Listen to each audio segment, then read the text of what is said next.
Olá pessoas, aqui quem vos fala é Bruno de Andrade e sejam muito bem-vindos a mais um episódio do Lume Podcast, podcast do portal lumeliteratura.com.br. E hoje eu vou começar o programa de uma forma um pouquinho diferente, compartilhando um pouquinho da minha loucura com vocês, porque quando eu gravei um episódio com a Lê Mota, que foi acho que a minha terceira entrevista lá atrás, ela me falou e me indicou alguns nomes, né? Falou, você tem que entrevistar a Cíntia Crime, tem que entrevistar fulano, cicrano. E falou, você tem que entrevistar a Ju Leite. E eu, no auge do meu conhecimento, da minha informação, pensei, quem é Ju Leite, né? E aí fui pesquisar e vi que era uma vencedora do Prêmio Sesc, do APCA, finalista do Prêmio São Paulo, do Prêmio Rio, semifinalista do Oceanos, uma pessoa mais do que premiada. E a Lê tinha me dito que ela tinha acabado de lançar um livro, Humanos Exemplares. Eu fui buscar esse livro, vi a sinopse, e por motivos muito pessoais, eu fiquei extremamente interessado na sinopse. E aí li um pouquinho ali, as primeiras páginas, né, que ficam ali com uma amostra, e meio que me apaixonei pela obra, assim, sem nem ter contato, assim. Eu tenho um pouco disso. E aí é que entra a minha loucura, né, porque quando eu tenho muita vontade de consumir algo, assim, de experimentar algo, às vezes eu fico adiando, né? Eu lembro do personagem do Tom Cruise no Vanilla Sky, que é uma indicação de filme também, que ele fala sobre adiar prazeres. Eu tenho um pouco isso, assim. Então, o normal seria eu ler imediatamente o livro, mas não, eu fiquei alimentando essa expectativa e me alimentando da expectativa, que é algo que eu faço muito, assim, com livros, filmes, séries, o que for. Inclusive, às vezes eu demoro tanto para começar uma série que ela termina antes de eu começar a ver. E lógico que também tem muitas decepções, né? Porque quanto maior a expectativa, maior a decepção quando você não gosta. Mas nesse caso não tive, o livro é muito bom. Posso dizer que essa é a entrevista mais esperada desse podcast por mim. Então, estou muito feliz em receber aqui hoje Juliana Leite. Seja bem-vinda, Juliana. Nossa, que apresentação querida. Já derreti, já estou aqui derretida já. Obrigada, Bruno, pelo convite. Estou super feliz de te encontrar. A Lê Mota é uma amiga muito querida. A gente começou praticamente juntas na literatura, assim, uma vendo a outra nascer como escritora.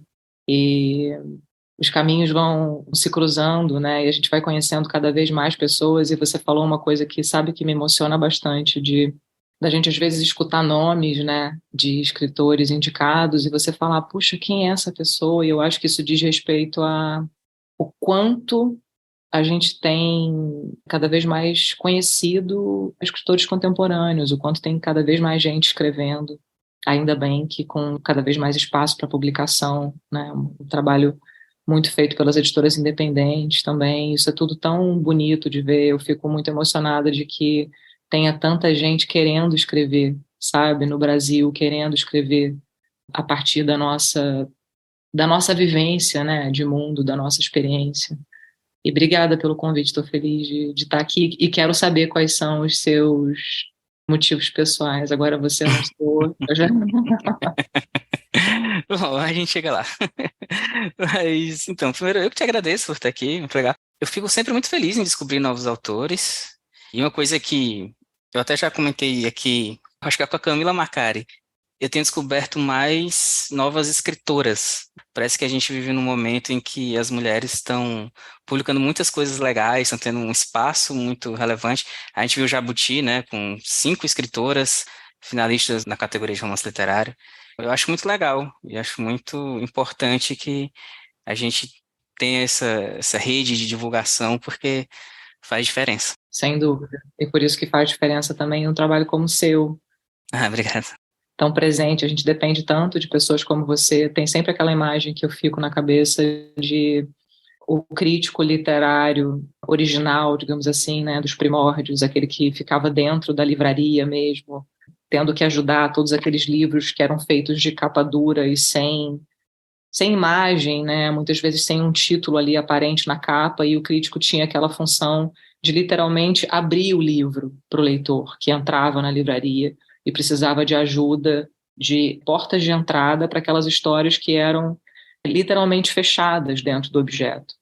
E fico pensando, correndo a linha do tempo, né, nesse papel do criador de janelas para as histórias, apesar de hoje a gente contar com muitos textos paralelos, né, outras formas de divulgação, outras formas das pessoas, como você acabou de mencionar, as páginas dos livros que ficam disponíveis para leitura, para degustação do leitor, mesmo antes do leitor comprar o livro, tudo isso está à disposição, mas ainda assim eu confio que não existe maior encanto do que alguém que te conte uma história, que fale para você de algo que leu, que te conte, te introduza numa certa história, especialmente conhecendo algo teu que vai ser tocado e que vai imediatamente pular a janela para dentro do livro.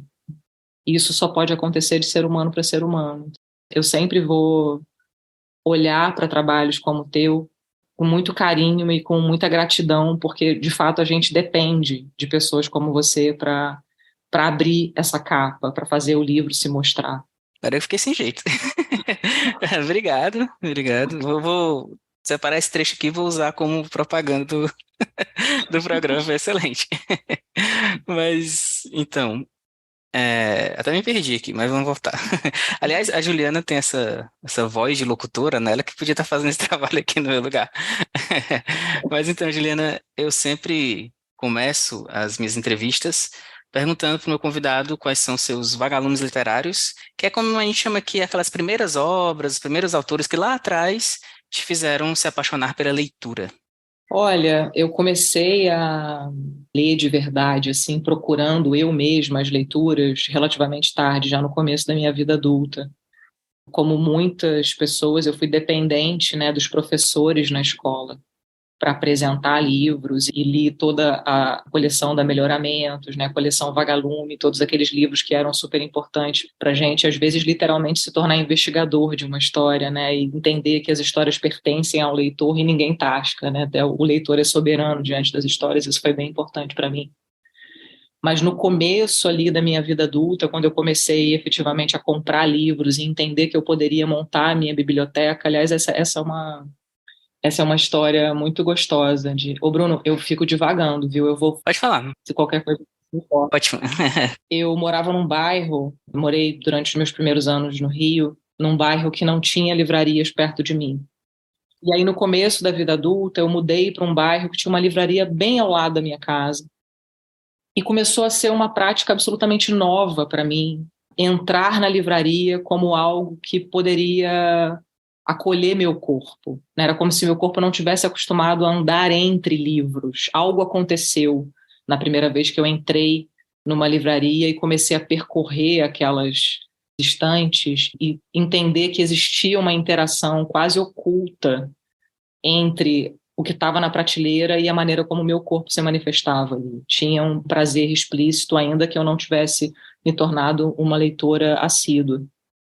E eu frequentava uma biblioteca pública nesse bairro, era daquelas que emendavam um livro no outro, trocando na biblioteca e recebendo indicação das bibliotecárias e tal. E uma delas falou para mim, olha, bem perto da sua casa tem essa pequena livraria, uma livraria independente, e eles aceitam ticket-refeição como maneira de pagamento dos livros. E na época eu trabalhava numa empresa que dava o ticket-refeição e eu fui na livraria e entendi que desde que você comprasse um café, alguma coisa desse tipo ali no café, você poderia pagar o seu livro junto com o café com um ticket-refeição. E foi exatamente assim que eu comecei a montar a minha biblioteca, pagando com o ticket de alimentação, e eu adoro falar isso como metáfora, né? Porque de fato ali eu estava começando a construir uma coisa tão nutritiva para mim, que se tornaria um eixo tão fundamental da minha vida, que não me surpreende, sabe, que a vida tenha me dado essa imagem. Compre livros com a mesma moeda que você compra pão. E ali, naquele momento, teve um encantamento flagrante pelos africanos, sabe? O Mia Couto foi muito importante para mim, para eu começar a ver uma espécie de levantamento das palavras da página. Era algo que eu não tinha experimentado ainda e que ele abriu essa janela para mim, e dele ir para o Agualusa, sabe? E de todo aquele universo de uma literatura que acolhe a cultura ao redor, mas ao mesmo tempo sem abrir mão da fantasia e fazendo com que a fantasia pertença àquela língua tanto quanto o fato. E aquilo foi bem importante para mim naquele momento. Você falando agora de lá no começo, né? E quando eu penso em lá no começo, eu penso nesse instante, sabe, em que eu comecei a entender que o livro poderia ser algo meu e não algo inacessível ou que alguém mais especialista teria que me indicar. Quando o meu desejo se apresentou, ele começou a se apresentar a partir dessas histórias, sabe? Sim. Você estava falando aí do ticket alimentação e do pão. Como cearense, você me perguntou antes da gente começar a gravar de onde eu sou, né? E eu lembro de um movimento que a gente teve aqui. Fica aí uma indicação para as pessoas procurarem, que foi a padaria espiritual. Isso há uns, sei lá, 100 anos atrás. Que era uma confraria de escritores que eles se reuniam na principal praça, assim, da capital aqui de Fortaleza. E eles falavam justamente disso, né? Que a literatura era o pão do espírito, né? Então, por isso o nome Padaria Espiritual, e de lá saiu muitos escritores muito legais, assim. Fica aí a dica para as pessoas. História legal. É, muito massa. E eu também acho muito legal você falar que você começou, talvez, um pouco, entre aspas, tarde, assim, na leitura, porque, aliás, você falou aí da coleção Vagalume, o nome aqui do podcast Lume é por conta da coleção Vagalume, e ela está sempre sendo citada aqui pelos escritores, eu acho isso muito massa também. Mas eu acho legal quando você fala que você começou um pouco tarde, porque às vezes as pessoas têm um pouco a impressão de que se você não começar muito cedo, e se não tiver devorado já todos os clássicos, e tiver uma formação, né, 100% feita, você não pode ser um escritor. Ou então você vai ser um escritor cheio de lacunas. E eu acho que isso é uma bobagem, né? Assim, independentemente do momento em que você se apaixone, do momento que você queira escrever, você pode fazer, e pode fazer bem, desde que você, enfim, tenha algo a dizer. E aí eu quero saber de ti, quando foi que você começou a escrever, então? Quando que começou esse interesse? Eu achei tão bonito que você falou das lacunas, né? E eu acho que a gente talvez se mantenha como ser humano interessado na existência graças às lacunas, sabe? Acho que não tem. A gente nunca termina de começar, mesmo que talvez eu te narre aqui uma história inicial cheia de detalhes e que talvez eu ofereça essa história como a minha história de começo. Eu acho que eu não terminei de começar ainda. Eu, obviamente, não li todos os clássicos. Provavelmente isso não vai acontecer até o fim da minha vida. E isso não é, de modo algum, matéria de angústia para mim. Não tenho essa necessidade de. Não acho que seja necessário conhecer a vida inteira para começar a viver.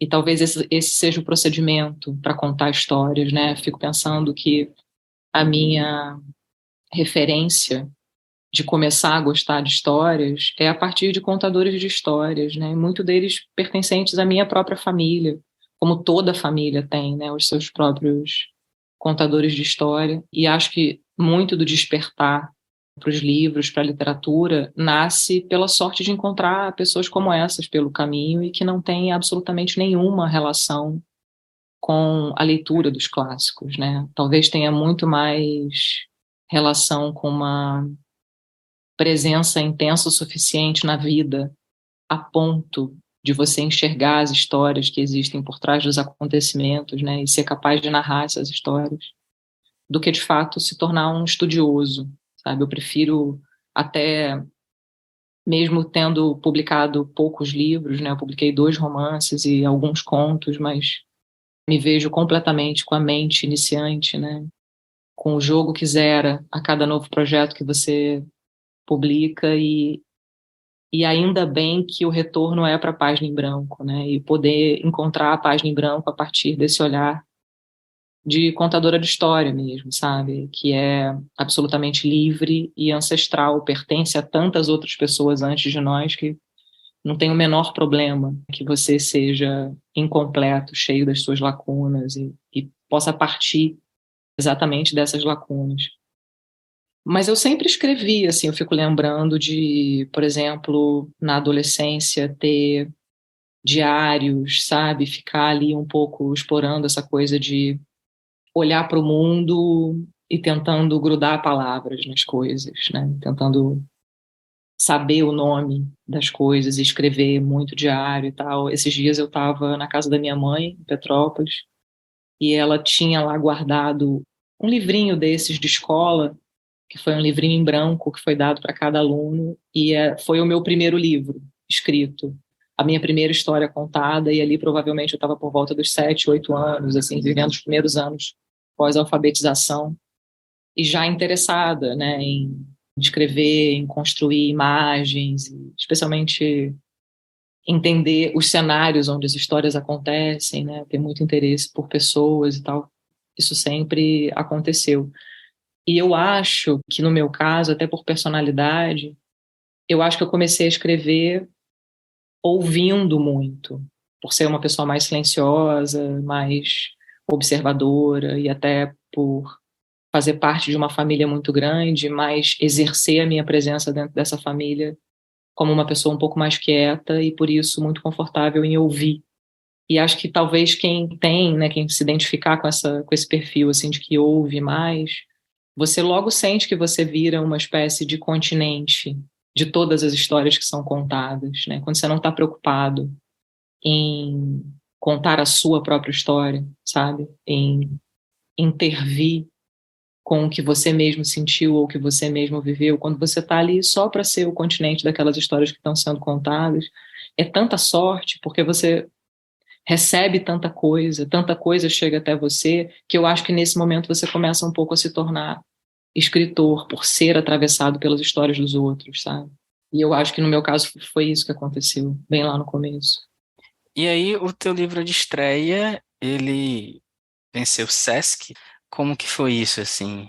Eu sempre fico curioso, né? Porque seu primeiro livro já alcançasse uma premiação como essa, que é uma premiação muito grande, de repente seu nome começa a ser conhecido no meio, né? Então, como foi receber esse prêmio? Como que isso te impactou? Essa é uma história que me faz rir, me faz, assim, sorrir tão facilmente, porque foi, talvez tenha sido o primeiro momento da minha vida que eu entendi que os grandes sonhos podem sim acontecer, especialmente sonhos que são distantes da gente, né, de coisas que são talvez tidas como inalcançáveis quando você pensa de onde você veio e o tipo de vida que você tinha. Então, quando eu decidi, né, que eu queria me tornar escritora e queria, de fato, tentar escrever um romance, uma história longa e tal, meu primeiro instinto foi tentar ficar perto de pessoas que estariam vivendo a mesma etapa que eu da vida, ou que compartilhariam comigo aquele desejo. Pessoas com quem eu pudesse formar uma turma, assim, me sentir parte de um grupo. E me inscrevi numa oficina de romance, onde eu fiz, assim, minhas primeiras amizades literárias, pessoas que são muito importantes para mim até hoje. Carlos Eduardo Pereira, a Alê Mota, a Ana Monteiro, muitas pessoas que, enfim, continuaram, persistiram, tiveram seus livros publicados, e a gente viu a curva de todo mundo, assim, nascendo juntos, pensando nas histórias juntos pela primeira vez e tal. E nesses grupos existia uma verdade que era, bom, se você escreve, se você escreve o suficiente para chegar a um romance, se você escreve o suficiente para chegar a um romance e concluir um romance, você vai tentar se inscrever para o Prêmio Sesc.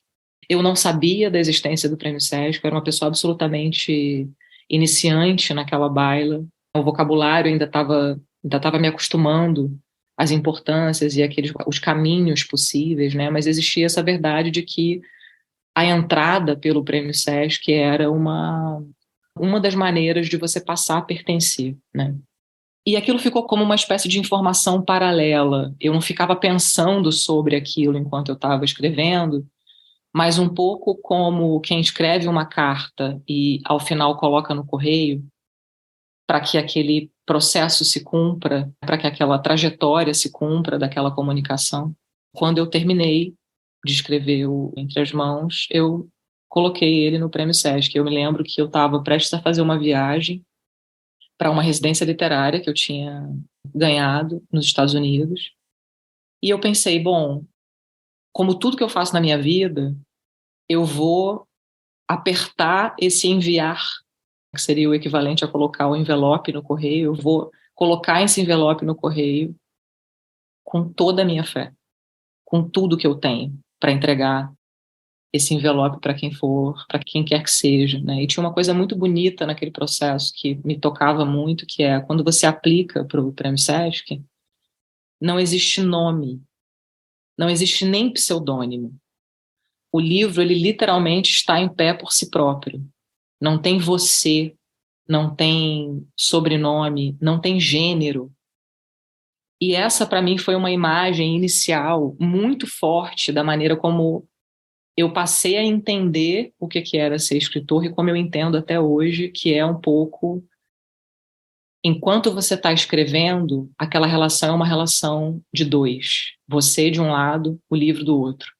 A partir do momento que o livro existe, ele tem uma vida por si próprio, ele tem uma relação com o mundo por si próprio, que não depende mais de você, que não diz mais respeito a você num certo sentido, diz respeito a ele e aquele universo que está criado dentro do livro. Eu acho essa maneira de ver uma maneira bastante libertadora de se relacionar com a arte, no sentido de como eu posso dar origem a alguma coisa sem ter que possuir essa coisa, de maneira que essa coisa possa estabelecer a relação com outras pessoas e outras histórias no mundo sem a minha intercorrência, sabe?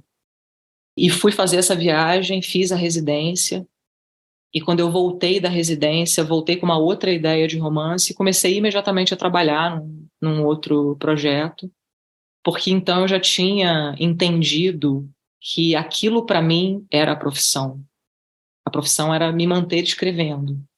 Aquele prazer descoberto, ainda que eu tivesse passado, por exemplo, por temas que tinham sido difíceis de escrever enfim, coisas que podem ser dolorosas quando você se torna estudante, né, dos próprios sentimentos. Foi muito prazeroso poder olhar para aquilo acontecendo, né, ver todas aquelas páginas saindo.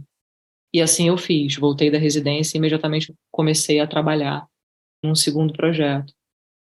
E aí, quando saiu o resultado do prêmio, e você fica sabendo do resultado por uma ligação de telefone, né, que o Henrique Rodrigues, que é um dos criadores do prêmio, né, desde o começo, concebeu toda a ideia do prêmio e tal. Ele ligou para mim, e eu sabia, assim, no momento em que eu atendi o telefone, ele falou: "Oi, Juliana, aqui é o Henrique Rodrigues". Eu tanto entendi o que estava acontecendo que eu fiquei muda. Uma reação bastante comum para mim. Fiquei absolutamente muda, e ele falava: "Alô, alô, ainda tá aí, né? Morreu, o que que aconteceu?". Eu intuí, né? Eu não sabia, mas eu intuía o que ia acontecer, assim, o que ia vir depois daquilo. E o Prêmio Sesc, de fato, é um acontecimento extraordinário, extraordinário da cultura nacional, né? Esse ano, se não me engano, o prêmio faz 20 anos ininterruptos, premiando 2 autores por ano.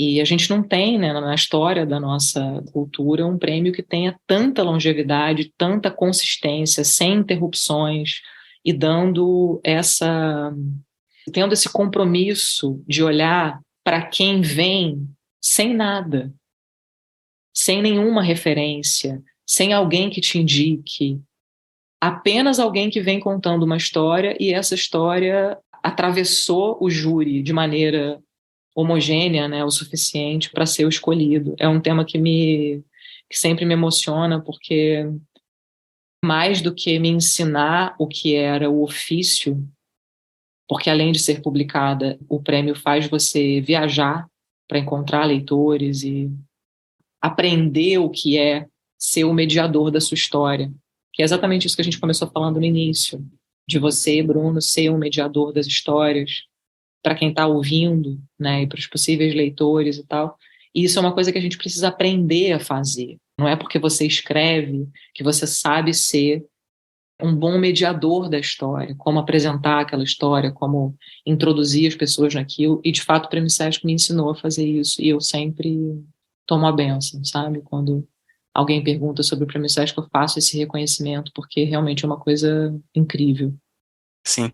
E o Entre as Mãos, né? Aliás, tu falou que começou a trabalhar no segundo projeto, né? Antes de receber a ligação do prêmio. Já era o Humanos Exemplares, esse segundo projeto? Não, não, era um outro projeto que em algum momento eu parei de mexer nele. Depois ainda teve um segundo, um terceiro. Eu acho que a gente sempre está começando a escrever alguma coisa e não necessariamente isso tem que virar um livro. Eu imagino um pouco, não sei se você já atravessou Rio Raso, por cima das pedras. Não. É uma experiência fascinante e, ao mesmo tempo, muito concentrada, porque você não pode escorregar, você tem que medir exatamente o tamanho dos passos entre uma pedra e outra, e aquilo é pisar no rio, ainda que você não, se tiver sorte, não molhe os pés, né? Eu sinto que às vezes essa imagem, né, de cruzar um rio por cima das pedras é um pouco o processo de você descobrir o que você está escrevendo. Cada passo, assim, cada pedra que você encontra parece que vai ser a pedra definitiva, mas existem outras, e existe outra, e existe outra, e essas histórias vão um pouco se tornando umas consecutivas das outras, sem que aquilo se torne o rio, sem que aquilo se torne o livro que você está escrevendo. Mas cada pequena história começa a informar sobre algo que você vai cada vez mais se aproximando, tateando, conhecendo um pouco mais, até o momento que você fala, ok, aqui tem uma história grande o suficiente na sua cabeça, é caudaloso o suficiente ao redor de você para se tornar um livro. A minha única experiência com pedras e rios foi quando eu era criança e eu tentei saltar de uma pedra para outra. Obviamente escorreguei, bati a cabeça. Isso diz muito sobre a minha trajetória. Então, talvez não seja uma boa imagem para você. Não, mas é bem simbólica. Mas então, o Entre as Mãos, que foi o teu romance inicial, que ganhou o Sesc, eu quero primeiro falar da capa dele, né? Que é uma capa, ao mesmo tempo, muito bonita, mas algo, não sei, assustadora. É uma capa, ela tem uma imagem que tem a ver com o livro, né? Que conta a história dessa personagem, que é uma costureira que sofre um acidente e aí ela, né, perde a habilidade com as mãos. Mas a capa, ela é bem forte, assim, né?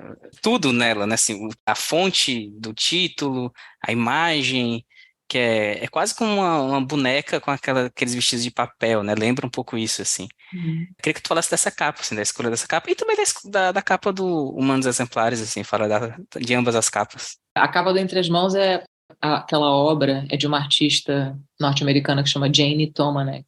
Eu conheci o trabalho dela enquanto eu estava escrevendo o livro, de uma série que se chama Bonecas de Papel, exatamente como você percebeu ali, que parece uma boneca de papel. E eu fiquei muito envolvida por aquele sentimento de que nem sempre é possível confiar na delicadeza, que para mim é exatamente o que a capa transmite, né? Existe algo daquela cor, da posição das mãos, que é delicado, que é acolhedor, mas tem algo ali que não deixa a delicadeza estar sozinha. Tem algo além desse sentimento, né? A constelação de sentimentos da capa é maior do que apenas uma cor rosa, digamos assim, uma boneca e esses elementos que podem facilmente ser reduzidos, né, a uma delicadeza. E acho que tem muito a ver com o próprio processo de vida da protagonista, né, que é a Madalena, que é uma costureira, uma tecelã, como você falou, e a gente tem todo um imaginário na própria literatura, mas também no cinema, né, de grandes tecelãs e grandes costureiras que foram importantes no nosso imaginário e que trouxeram toda essa conexão de fios, né, os fios da tessitura e os fios do texto, e tudo isso faz parte da história da nossa cultura. E essa mulher é uma mulher contemporânea, né, uma mulher de hoje, que encontra, por exemplo, conflitos com a cidade, de um corpo feminino que precisa atravessar uma cidade que está se entendendo no meio dessa geografia, como se proteger, como ir e vir, mas ainda assim se proteger no meio dessa geografia. E esses elementos, para mim, são representados por essa capa dessa artista, que o livro foi traduzido para o francês, foi publicado lá, e para minha alegria, a editora da França também escolheu uma obra da mesma artista, uma outra obra, mas com esses mesmos elementos, sabe? Entendendo que, como eu tinha sentido, né, que essa delicadeza acompanhada de outros sentimentos era uma coisa importante para a história. E a capa do Humanos Exemplares? A capa do Humanos foi o seguinte: eu queria que a imagem que eu tinha em mente enquanto eu escrevia o livro era de um buquê. Eu queria muito que a capa tivesse algum tipo de buquê, porque tem procedimento, digamos assim, que a Natália, que é a protagonista, faz, né? Pelo menos eu entendo dessa forma, que ela é uma mulher de 100 anos que passa as páginas do livro contando as histórias das pessoas que ela amou durante a vida, né? Porque ela chama dos queridos. Então, o que ela está fazendo ali é um pouco apresentando para o leitor o buquê de humanos dela. Essa era a imagem que eu tinha enquanto eu escrevia, né? E que, inclusive, me fazia pensar muito sobre o que seria a existência, né? Será que a existência é esse colecionismo de humanos, né? Será que a gente vive tão bem o quanto a gente é capaz de escolher bem a nossa coleção de humanos, né? Quem está ao nosso redor, conforme a gente vai formando o nosso buquê de vidas, né? E aí eu conversei com a editora para que essa imagem do buquê acontecesse, e a capa foi escolhida por eles, né? Eles escolheram o Eduardo Berliner, que é o artista que fez essa pintura, e é uma pintura, inclusive, que acabou se tornando bastante simbólica para o que o próprio livro é, apesar de não ter sido premeditado, porque existe ali uma porta, né? Uma pintura feita em cima de uma porta e de uma janela, bem grande, assim, maior do que o tamanho de um humano, em tamanho real, na parede mesmo do lugar, né, que era o ateliê dele, no qual ele trabalhou por muitos e muitos anos, e ele fez aquela pintura como uma espécie de despedida do ateliê. Ele estava abrindo um novo espaço, se despedindo daquele lugar que foi tão importante para ele, e era uma espécie de finalização também, né, de manifestar agradecimento pelos espaços, e eu acho que isso tem bastante a ver também com o que a própria Natália faz, né. Engraçado como as coisas vão se encaixando de uma forma curiosa. E eu perguntei, assim, das duas capas em sequência, porque são duas capas bastante diferentes, assim, né? Que se comunicam de uma maneira diferente com o leitor, assim, achei Causa sensações, né, diferentes. bastante São diferentes. duas histórias muito diferentes, né? Muito na forma, no conteúdo, na linguagem. São realmente duas histórias bastante diferentes. E vamos entrar no Humanos Exemplares, sobre o qual eu quero falar há muito tempo. Uhum. Primeiro falando a sinopse, né? Enfim, como você já adiantou, é uma protagonista que tem 100 anos, quase todas as pessoas ao redor dela já se foram, né? Naturalmente, pela idade dela. E ela tem contato basicamente com a filha, que está morando fora do Brasil, e esse contato se dá mais por telefone. E aí a gente vai acompanhar a história pregressa dessa protagonista, do que aconteceu com os amigos e amores dela, até chegar ao fim. Eu sou muito ruim de sinopse, mas deu para situar mais ou menos. Então, eu primeiro queria te perguntar sobre o interesse nessa fase da vida, né? De alguém tão velho, esse interesse sobre o fim, porque é algo muito significativo na história, né? Ela e o Vicente, o marido dela, eles refletem muito sobre o fim, sobre o que o fim significa, se existe um fim ou não, né? Então eu queria que tu falasse do teu interesse por essa temática. Uhum. Uau! Eu fiz um uau porque, nossa, eu me interesso por esse assunto de tantas maneiras que eu preciso escolher um para escolher uma maneira para abordar. Tem um procedimento que é um pouco instintivo para mim na vida, que é entender que se aconselhar com pessoas mais velhas é poder pedir opinião para alguém que experimentou mais da vida que você, da mesma maneira que a gente, que é tão comum para a gente, profissionalmente, ou até para questões práticas da vida, você se aconselhar com quem já passou por aquilo, né? Quem já teve determinada experiência, ou com quem, se você vai viajar com alguém que já viajou para o destino que você está indo e tal, e isso é algo muito natural para a gente. Eu fico pensando nas próprias ocasiões da vida como destinos de viagem e as pessoas mais velhas como os melhores viajantes, né? Com quem você pode se aconselhar para ser um melhor turista da existência, sabe? E sim, né, ao meu redor sempre existiram pessoas muito mais velhas, porque eu fui criada perto de todos os meus tios e tias mais velhos, e meu avô, que foi uma pessoa extremamente importante na minha vida, ele viveu 102 anos.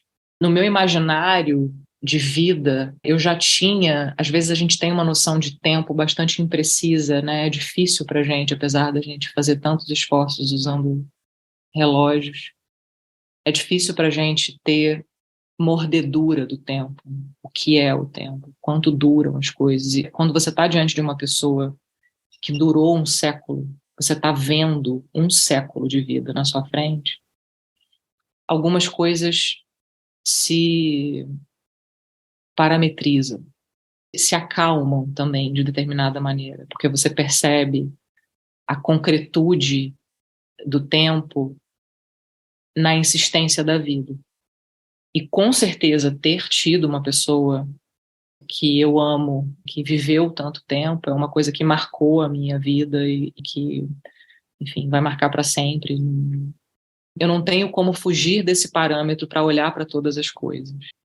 Mas quando a pandemia começou, e o Humanos Exemplares ele foi integralmente escrito no primeiro ano da pandemia. Eu comecei a escrever o livro em maio de 2020 e terminei em maio de 2021. Foi exatamente um ano. Meu avô já tinha desaparecido e eu ficava pensando que tipo de conselhos ele me daria se ele estivesse vivo na pandemia e se aquela sensação que a gente estava, muitos de nós, né, estávamos experimentando pela primeira vez, de ver a vida tão encolhida, né, tão reduzida, sabe? Os entretenimentos todos suspensos, você dentro de casa como se não fosse o suficiente, dentro dos quartos como se não fosse o suficiente, em cima da cama como se não fosse o suficiente, dentro dos seus próprios pensamentos, e daí para mais dentro ainda de tanta convivência que a gente passou a ter com a gente mesmo. Ficava pensando o quanto que o próprio envelhecimento era uma nuance desse processo, era uma analogia para esse processo, como se o processo de envelhecer fosse aprender a viver bem com essa redução dos entretenimentos, com esse convívio cada vez mais íntimo, absurdamente íntimo, com você mesmo, com o teu próprio corpo, com os próprios sintomas, né? Aquela sensação que a gente tinha, que foi muito marcante para mim no início da pandemia, de você se tornar um excelente vigia dos teus próprios sintomas, né? Um espirro ganhar um significado tão aumentado que a gente já não tinha experimentado isso antes e tal. E o idoso ser esse próprio vigia. Se algo está acontecendo no seu corpo, você precisa agir rápido, porque o socorro precisa ser, né, algo precisa ser feito ali para te ajudar a manter aquela saúde e tal. E ficava pensando nisso, assim, com quem eu poderia me aconselhar? Quem viveu isso aqui que a gente está vivendo? Mas a história começou a ser escrita um pouco dessa visão extremamente aumentada para o banal, para o cotidiano, para as coisinhas que estavam acontecendo ao nosso redor e que a gente precisava desesperadamente delas para provar que a gente continuava vivo. Acabaram as grandes acrobacias, acabaram as grandes conquistas, ninguém estava fazendo nada mirabolante, você precisava encontrar o tecido da tua vida e a confirmação da tua vida dos gestos mínimos, né? Desse denominador mínimo. E eu comecei a tomar nota dessas coisas, né? Por exemplo, entendendo como eu nunca tinha entendido antes o mundo vegetal, né? O que significava o nascimento de uma folha à esquerda e não à direita, e por quê? Porque onde está o sol e o que ela está querendo dizer com isso, né? Entender que as plantas estavam dizendo coisas e eu só não tinha lido antes porque eu estava distraída demais. Né?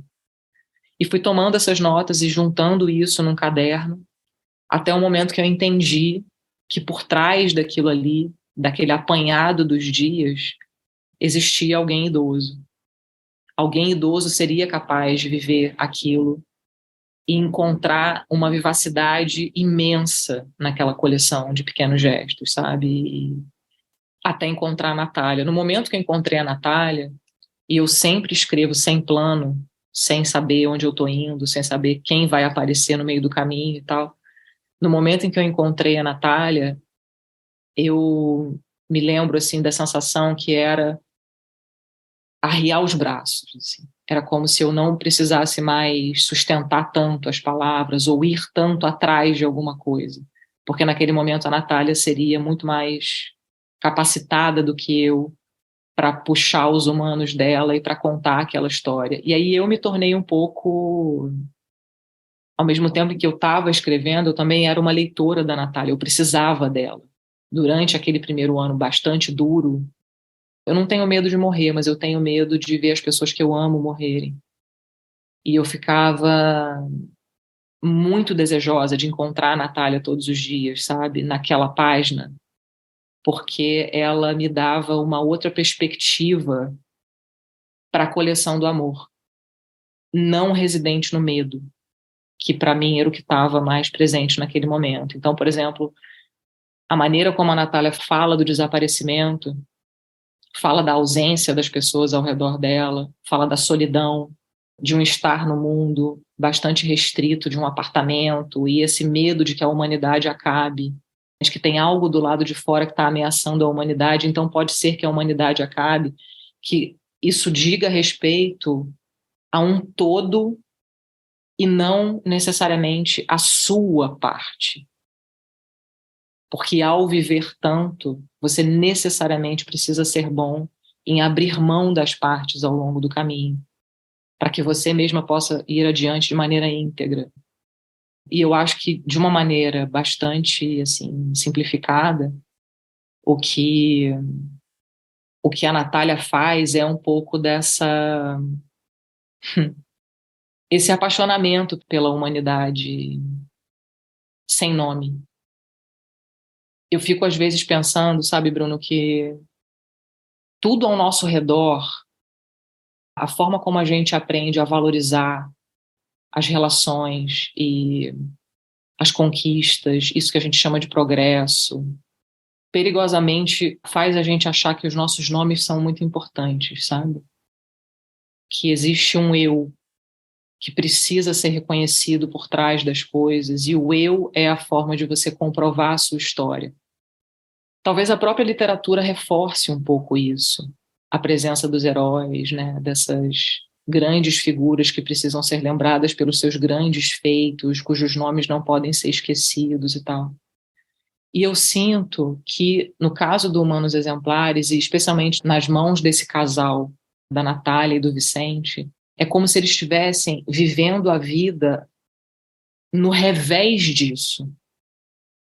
Como que a gente pode cada vez mais viver esse amor, viver essa família, se desfazendo das nossas identidades, abrindo mão dos nossos nomes, deixando que as conquistas sejam só uma etapa dessa história, mas não a história.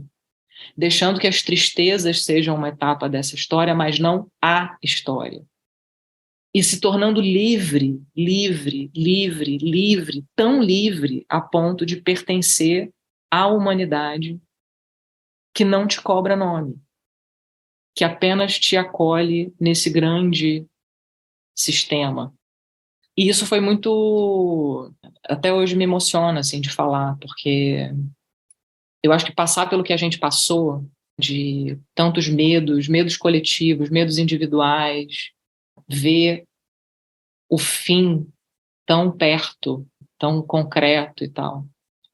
Passar por tudo isso e não ser transformado de alguma forma na maneira como você olha, por exemplo, o teu pertencimento a um planeta.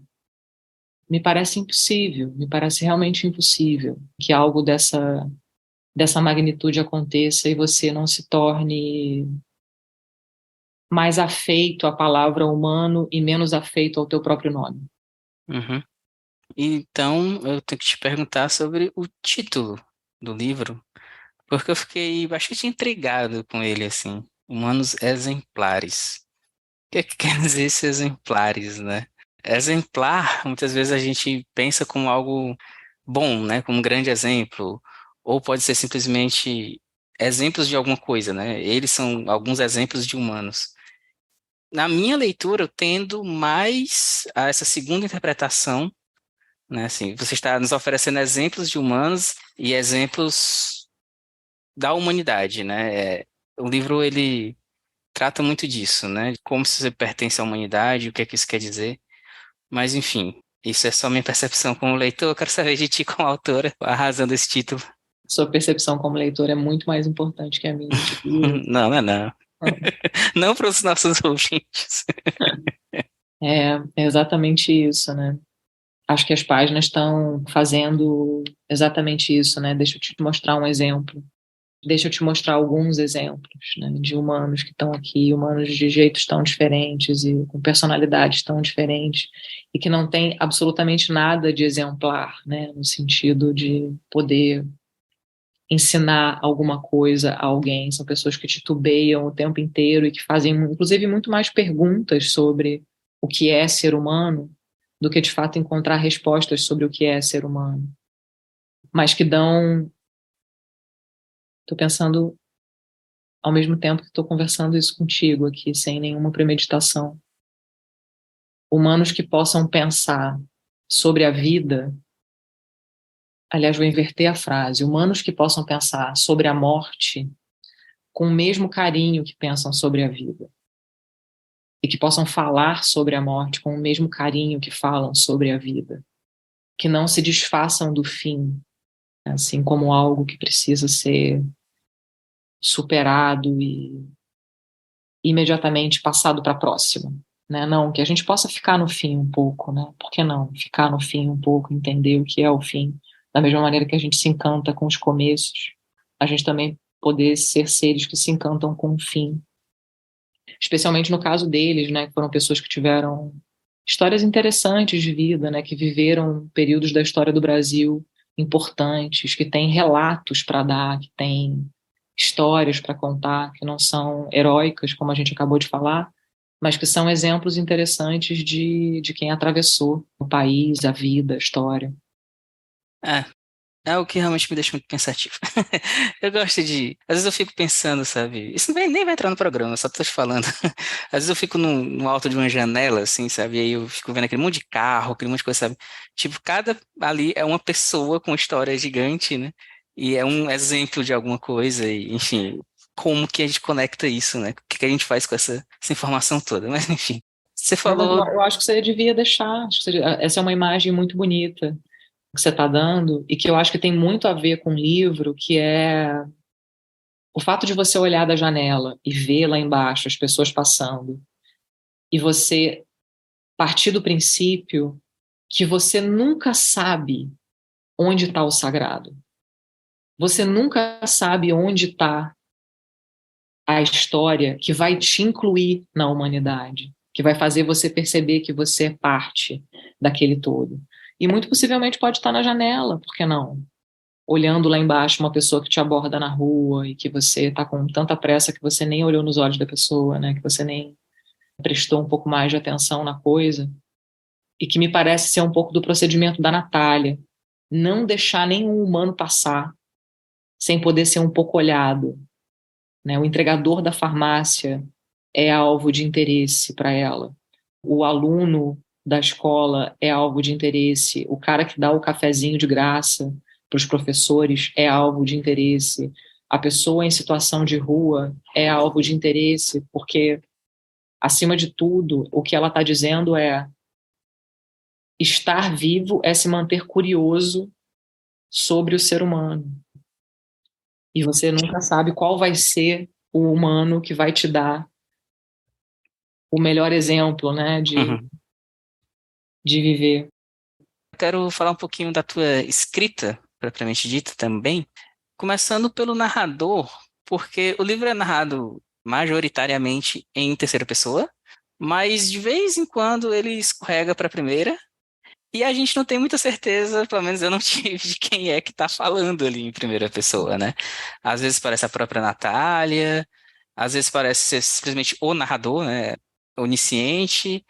Tem uma imagem que é recorrente no livro, que é de uma pessoa que poderia estar observando com um binóculo de fora, olhando pela janela e vendo o que acontece com a Natália, e às vezes parece que o narrador em primeira pessoa pode ser esse observador, O espião, né? o espião, mas às vezes nunca fica muito certo, ou pelo menos eu não tive essa percepção de quem seria esse narrador em primeira pessoa. Em alguns momentos ele até se coloca mesmo na cena. Ele fala do casal, ele fala, nós três fazíamos isso. Então eles colocam um elemento a mais ali na vida do casal.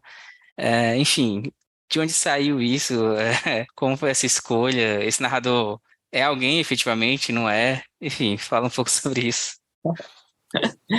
Bom, a essa altura, você já percebeu que eu gosto de manter algumas dúvidas como dúvidas, Sim, né? sim. Como contadora de histórias e como ser humano, gosto de não dizer tudo, sabe? De não explicitar demais, de guardar alguns objetos por trás de um véu. Mas no caso do narrador do Humanos Exemplares, né, esse jogo entre a terceira pessoa e a primeira pessoa, né, às vezes a Natália entra ali e está dizendo que é ela que está narrando e tal, tem uma manobra, digamos assim, que diz respeito a isso que a gente estava conversando antes, de abrir mão do eu para ser livre. O que parece um paradoxo, porque às vezes a gente tem a sensação, né, na nossa sociedade, que quanto mais você responder ao teu desejo, à sua pergunta, ao que você quer, às suas conquistas, mais você se tornará uma pessoa livre. No entanto, eu acredito justo o contrário, e acho que a Natália também vai nesse sentido, de que quanto menos desejos você tiver, quanto menos coisas você precisar pendurar na sua identidade, na sua vivência, mais livre você vai ser, mais leve e livre você vai ser. E ela olha para a vida dela como algo que aconteceu, e estou falando no passado, porque aos 100 anos ela está praticamente o tempo todo olhando para trás, né? Olhando para o que aconteceu. Ela fala que chegar aos 100 anos é um pouco como subir numa cadeira na qual você ganha uma visão um pouco de cima daquilo tudo que foi a tua história, né? E aí você pode narrar desse ponto de vista um pouco mais acima.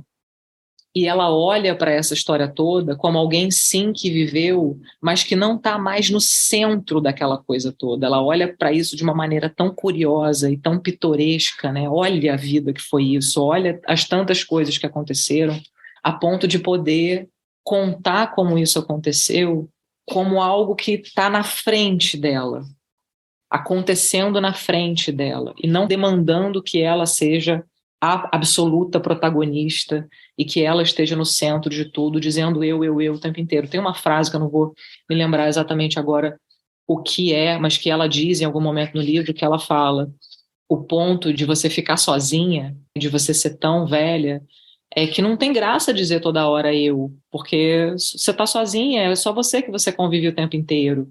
Então é um pouco como se ela optasse narrar essa história como algo que acontece do lado de fora dela e que ela mesma se torna um bocado a testemunha daquilo, podendo de falar sobre si sem dizer eu, podendo falar sobre o amor sem dizer eu no centro do amor, poder falar sobre a família sem dizer eu no centro da família. E a própria forma do livro explicita isso. Como você poderia ser capaz de narrar sua própria existência sem ter que se afirmar no meio de tudo o tempo todo, como se tudo girasse ao redor da sua própria órbita. Agora, o espião, ele foi um personagem que surgiu, assim, né, uma figura, digamos assim, que surgiu um pouco depois, porque eu comecei a me dar conta dessa necessidade do olhar de fora, como a gente depende, como ser humano, de um olhar de fora que te confirme, que diga para você que você está vivo, que diga para você que você está sendo ouvido, que você existe. No período em que a história do Humanos Exemplares acontece, essa figura do espião teve significados culturais e sociais muito diferentes, né? Na época da ditadura, o espião era a pessoa da qual você precisava fugir, da qual você precisava se esconder, porque ele poderia ser o algoz da sua vida. E se a gente correr a linha do tempo para o contemporâneo, e a gente pensar no espião como as redes sociais, por exemplo, ele é essa figura quase desejada pelas pessoas, né? Quase como se as pessoas fossem lá oferecer ao espião a sua própria vida, janela aberta, né, da própria casa, como é no caso do apartamento da Natália. Então eu também ficava pensando que essa nossa necessidade de ter o outro como confirmador da nossa própria vida, às vezes embaralha as cartas, a ponto de você ficar um pouco confuso sobre o que é verdade, o que não é, o que é apenas discurso, o que é vida de verdade, etc e tal. Mas no caso deles dois ali, também tinha, especialmente depois que o Vicente desaparece e a Natália fica sozinha, esse desejo da gente encontrar nos nossos próprios pensamentos e dentro do nosso sistema, da nossa própria cabeça, boas companhias. A construção dessas boas companhias, dessas boas ideias, das memórias como companhia, de uma maneira nutritiva. É claro que a tristeza está ali presente, a saudade está ali presente, mas são dois sentimentos na órbita de todos os outros sentimentos que fazem parte da vida de um ser humano que viveu tanto tempo assim. E ela ali naquele momento, com esse espião, quase como um anteparo, né, para ela falar sobre a própria história, digamos assim, alguém interessado o suficiente, que inclusive pode ser o próprio leitor, que se mantém interessado o suficiente na história a ponto de passar todas as páginas, né? Uma maneira dela reconhecer a importância dessa pessoa. Eu tô te vendo, eu te vejo aí olhando para mim, eu tô preocupada com você, eu quero te oferecer episódios da minha vida interessantes o suficiente para você continuar lendo a história, para você ficar comigo até o final, sabe? É engraçado porque tu estava falando do espião, dessa função que ele pode alegoricamente representar, né, durante a ditadura, agora com as redes sociais. Aliás, eu vi uma frase muito boa hoje de uma amiga minha, escritora Fernanda Calef Barbeira, no Facebook, que ela disse que as redes sociais são esse lugar estranho, né, que ele te avisa que tem uma pessoa te seguindo e você fica feliz. Exatamente. Uma outra coisa que eu quero falar também ainda sobre a escrita, você usa os artigos indefinidos, digamos assim, coloca assim, uma velha fazendo tal coisa é isso, né? Em vez de você dizer a velha, né, ou a Natália, alguma coisa assim, isso aparece muito no livro, né? Uma velha que come biscoito essa hora, acontece tal coisa, né? Uma velha amanteigada, eu acho muito. Você usa também os adjetivos de uma maneira muito curiosa. E também cita muitos personagens dessa forma, né? Em vez de falar a filha tal, ele fala uma filha que faz isso, né? Essa filha, ou aquela amiga, aquela mãe, né? É sempre um distanciamento, assim. Qual era a tua intenção? Isso é uma característica da tua escrita ou foi algo específico para esse livro? Não, foi super algo específico para o livro, porque engraçado que eu tenho o costume de reler as páginas escritas, compondo o ritmo, né? Pensando naquilo como musicalidade.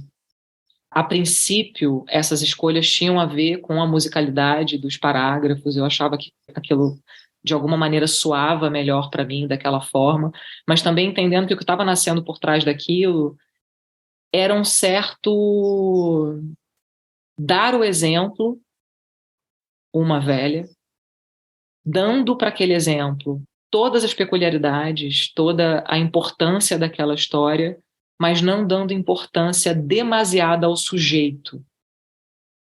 Não é a velha, a Natália, é uma velha. Ela está dando o exemplo, né, a partir da própria existência, mais uma vez ligando com isso que a gente estava falando do abrir mão da identidade, sabe? E também tem um lado disso, Bruno, que eu fico pensando que é assim, a Natália, ela tem uma coisa que eu acho que é bastante importante da personalidade dela, que é um humor.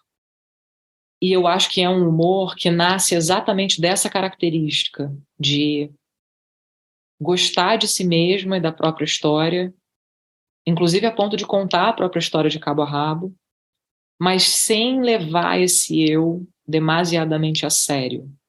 Como levar a história a sério sem levar o sujeito muito a sério. E talvez todos esses elementos juntos, sabe, os adjetivos que são usados, os tipos de adjetivos, as imagens que são criadas, a maneira como ela olha para as coisas ao redor e tal, façam parte dessa coletânea, sabe, de leveza, de humor. É muito curioso porque quando você fala, às vezes as pessoas leem a sinopse do livro e falam assim, uma mulher velha, sozinha em casa, a filha tá longe, todo mundo já morreu, só tem ela ali. Deve ser um livro deprê. É o primeiro pensamento, né, que a gente tem ao imaginar um envelhecimento solitário, é que aquilo envolve depressão e tristeza. E a Natália confronta isso com todos os dentes que ela ainda tem, né?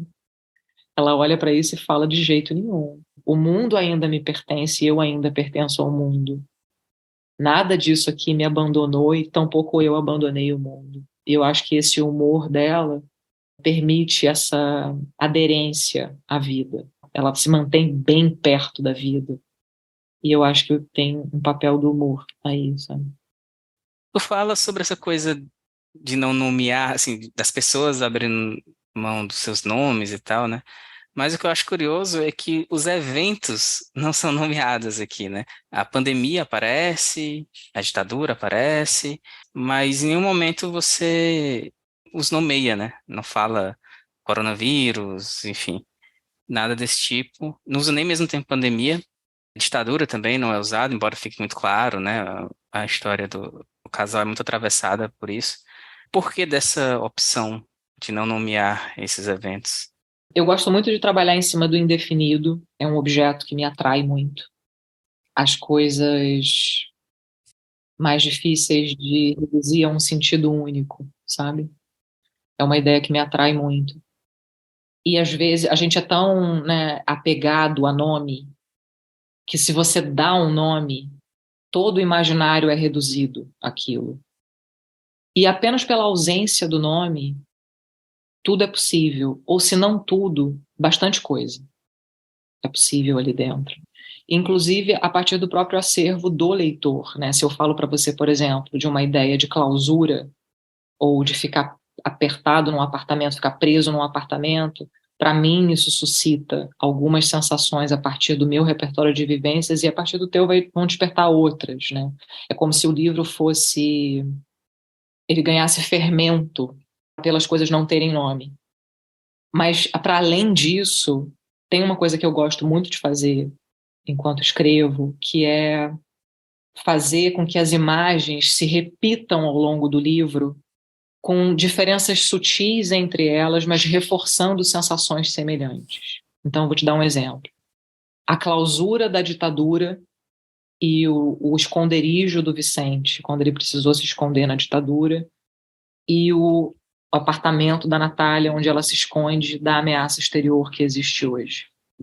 A ameaça que circundava os resistentes naquela escola, aqueles professores, a ameaça que fazia o homem primitivo, ancestral, correr para a caverna e a ameaça que faz a Natália não sair de casa. Se eu te digo ditadura, leão na savana e coronavírus, todas essas possibilidades ruem na hora. Isso deixa de existir.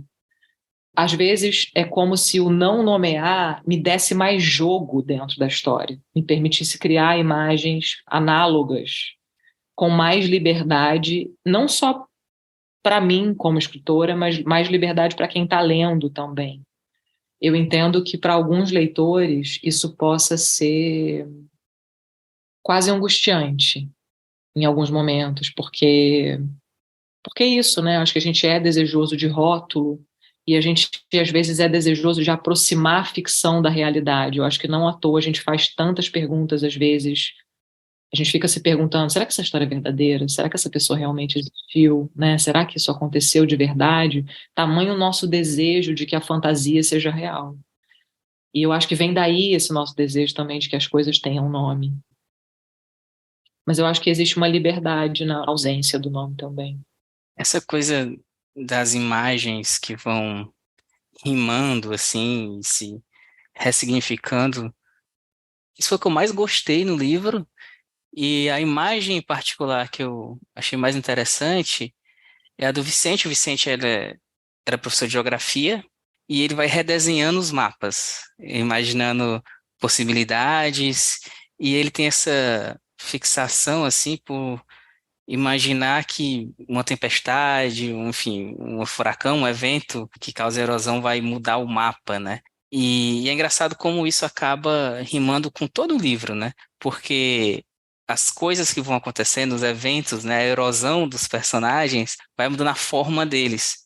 E isso chega até mesmo a aparecer de uma maneira quase literal, assim, na geografia do corpo, digamos que em alguns momentos eles falam, né, que os personagens eles estão no corpo, mas de repente eles saem daquele corpo, eles se encontram em outro corpo, eles não reconhecem mais o corpo, né? A Natália fala também das múltiplas Natálias, né? A Natália do passado, essa nova Natália, e ela tem que, enfim, tentar reunir todas essas Natálias e confrontá-las, e existe essa reorganização, assim, que é uma reorganização física, mas uma reorganização, né, de personalidade, reorganização emocional.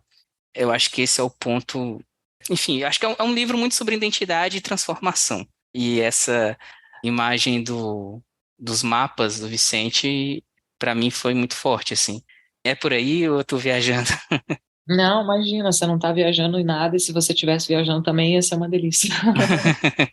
Eu acho que essa imagem do Vicente ser um professor de geografia que confronta os marcos de fronteira, né?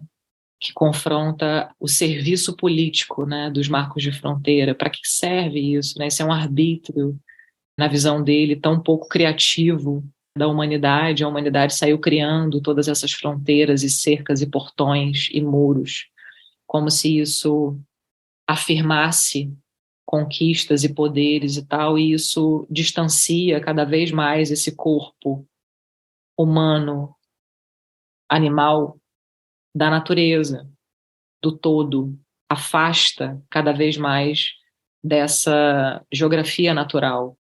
Então, essa proposta dele com os alunos, de que você primeiro entenda que o planeta pertence ao seu corpo da mesma forma que o seu corpo pertence ao planeta. Você olhar para esse desenho planificado do mundo e entender que aquilo é seu também.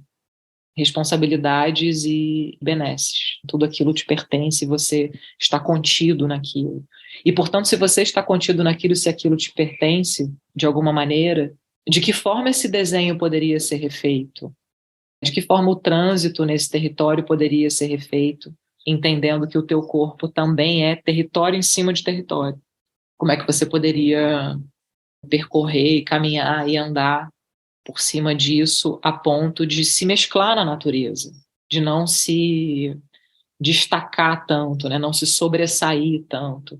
Essa imagem do desaparecimento, né, o Vicente como esse professor de geografia que foi perseguido na ditadura e que começou a pensar sobre o desaparecimento muito antes de desaparecer, primeiro num exílio, né, primeiro num esconderijo, desaparecer, precisar desaparecer para não ser preso na época da ditadura, mas também como alguém que pensava como professor de geografia de como seria possível você ser um humano que, ao estar tão integrado na natureza, poderia desaparecer na natureza, não se destacar no meio daquilo, né? Andar de maneira absolutamente harmônica no meio do todo, sem se impor sobre aquilo, sem imperar sobre aquilo, sem que as outras espécies dissessem respeito ao seu desejo, sem que você dominasse as outras coisas, né? De igual para igual, em todos os termos.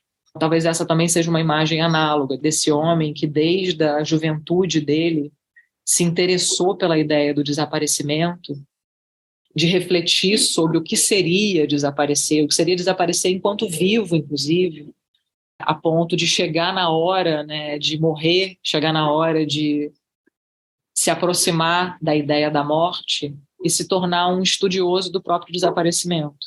Como é que eu poderia olhar para esse desaparecimento final como alguém que vai morrer, mas que está pesquisando a própria morte enquanto o processo acontece, né? Ainda muito interessado naquilo ali como uma etapa da vida que não é desconectada das demais, que não é menos valorosa do que as demais, que é tão interessante quanto as demais, né? Agora, minha última pergunta sobre o Humanos Exemplares. É um livro que trata muito sobre a morte, faz essa reflexão. Aliás, tem uma frase que eu gosto muito. Eu não vou citar ipsiliteris porque eu não decorei cada palavra, né? Mas é algo assim que os jovens podem desdenhar, digamos assim, de pensar sobre a morte e sobre o que acontece depois até, Porque eles ainda têm muito futuro pela frente, né?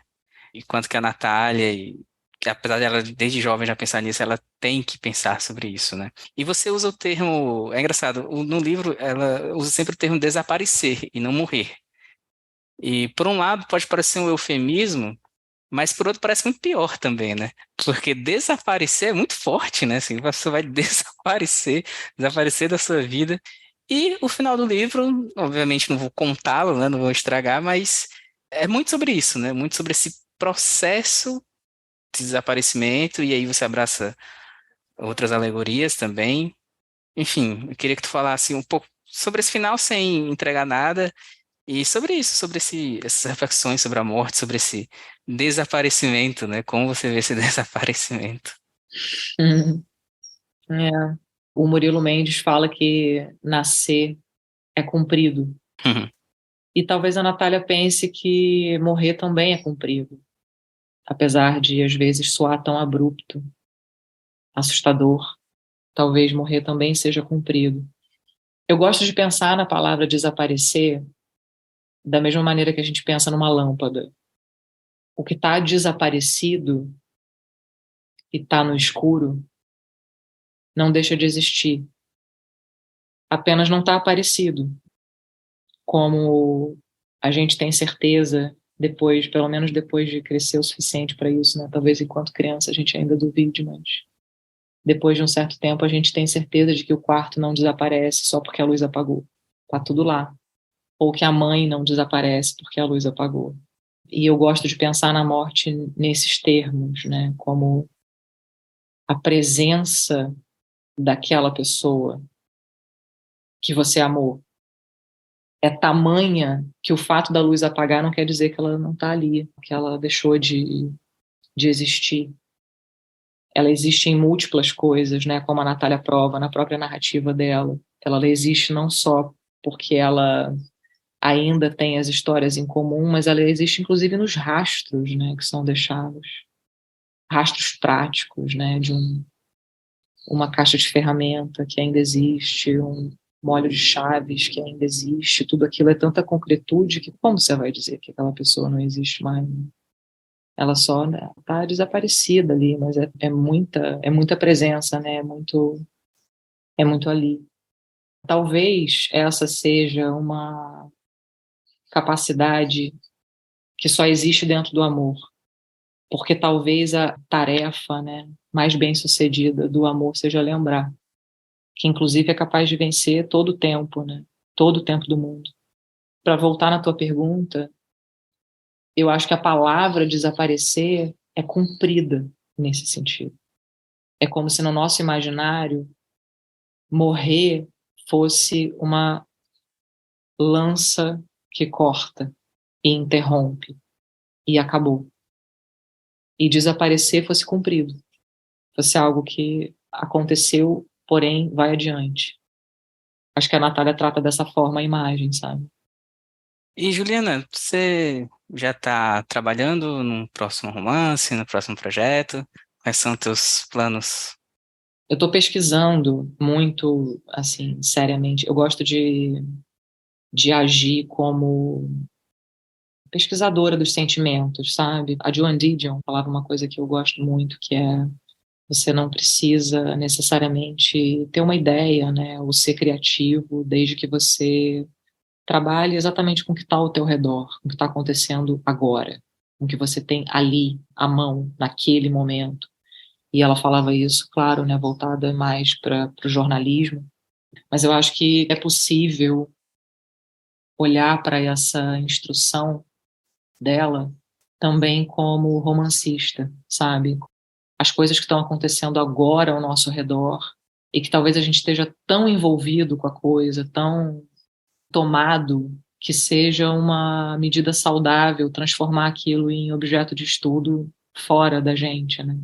Como algo que você bota na mesa e vira de todos os lados para olhar o que está por trás, o que está por baixo, o que está na esquerda, o que está na direita e tal.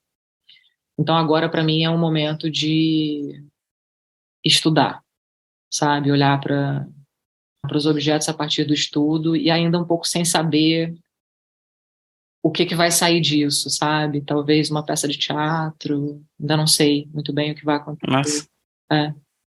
Mas em movimento. Esses dias eu li uma frase linda da Patti Smith, que ela fala que a definição de Deus para ela é muito simples, porque tem a ver com um perpétuo movimento. Eu achei linda a dupla, perpétuo e movimento, né? Assim, lado a lado. Essa simplificação total da ideia de Deus, né? Como é só ir indo, é só continuar indo, isso é Deus. Então, continue indo para ver o que vai acontecer. Juliana, muito, muito obrigado pela tua presença. Como eu falei, o Humanos Exemplares foi uma leitura muito esperada por mim, de maneira que eu me auto-infligi essa espera, mas foi muito legal ter lido. Então, essa entrevista também foi muito esperada e também foi muito bom conversar contigo, ter essa oportunidade, então te agradeço. Quando você estiver lançando seu próximo livro, seja lá quando for, antes ou depois de uma peça de teatro, não sei, vem aqui também para falar sobre ele. Vai ser sempre um prazer te receber. E até a próxima. Obrigada, Bruno. Adorei conversar, adorei suas perguntas e o percurso que você fez aí. Te agradeço muito de novo. Foi uma delícia ficar aqui contigo essas horas. Muito obrigado. E para quem estiver ouvindo de casa e quiser apoiar o podcast, apoiar o projeto, o site esse ano está vindo com outras atividades, desafios literários, clube de leitura. Aliás, nosso clube de leitura inicia agora no dia 23 de fevereiro, com a Carol Ben-Simon. A gente vai conversar sobre o diorama, com a participação dela. Então, quem quiser nos apoiar, basta acessar apoia.se/Lume Literatura, contribuir com qualquer valor. A gente não tem um sistema de recompensas nem nada do tipo. Vocês ajudam o projeto a continuar existindo e nos vemos em breve.